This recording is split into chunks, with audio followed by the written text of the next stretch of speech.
Finales d'association battent leur plein dans la Ligue nationale de hockey.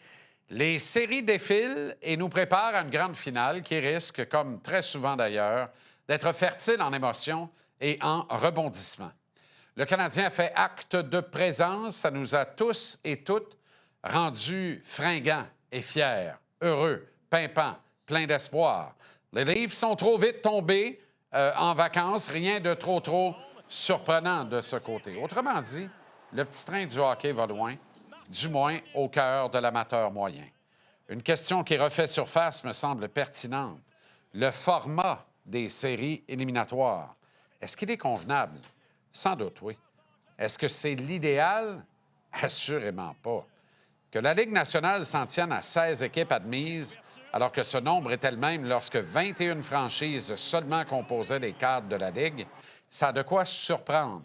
La NFL a longtemps tenu mordicus à ses 12 formations, pas une de plus, sur 32 en éliminatoire, avant de se rendre à l'évidence d'une cueillette pertinente de revenus en valeur ajoutée avec un ajout de 2 clubs au tableau des matchs sans lendemain. Aux yeux des amateurs, c'est pas encore assez, mais le circuit Goodale a ce qu'il faut de dominance pour imposer une telle structure sans que ça n'affecte ses parts de marché. Le sacro-saint conservateur baseball majeur a dit bonjour au temps moderne en ajoutant continuellement à son offre de séries de championnats depuis notamment le départ des Expos, partis beaucoup trop tôt. Les amateurs ont embrassé cet ajustement qui permet à beaucoup plus de partisans d'espérer des matchs de série au bout de 162 interminables matchs de saison régulière. Dans le cas du baseball majeur, comme dans celui de la NFL, les points de comparaison avec la Ligue nationale de hockey sont plutôt hasardeux. Ce n'est pas le cas de la NBA, qui présente un calendrier similaire à celui de la LNH. La NBA qui compte 2 équipes de moins que la Ligue nationale dans ses rangs et qui en accueille pourtant 4 de plus en éliminatoire. Le fameux Play-in Tournament voit s'opposer les équipes classées 7, 8, 9 et 10 de chacune des associations afin de déterminer les 2 derniers admis à la ronde première. Une ronde 0 qui offre une tribune supplémentaire très relevée, prisée des amateurs, mais aussi des commanditaires et des diffuseurs.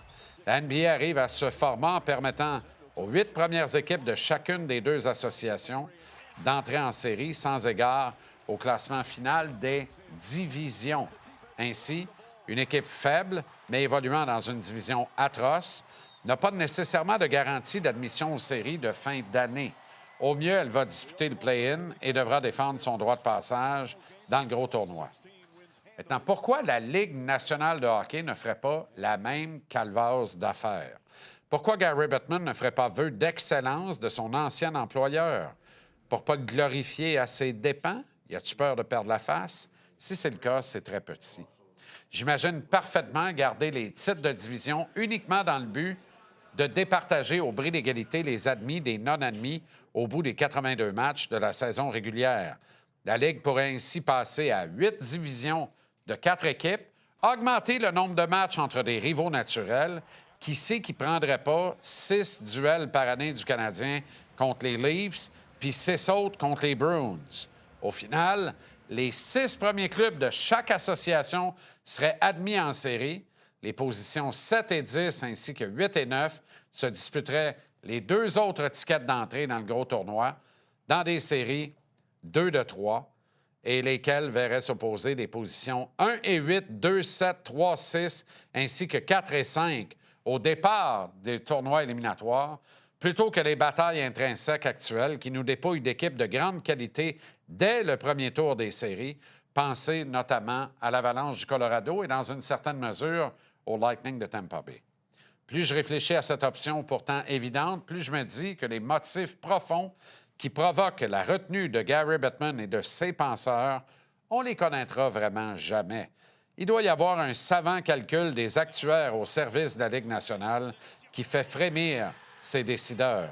Si t'en est-il que ce calcul voit augmenter à un trop haut pourcentage les chances qu'une équipe canadienne puisse enfin soulever à nouveau la Coupe Stanley, ce qu'on n'a pas vu depuis le Canadien de 93. Ça se peut même plus.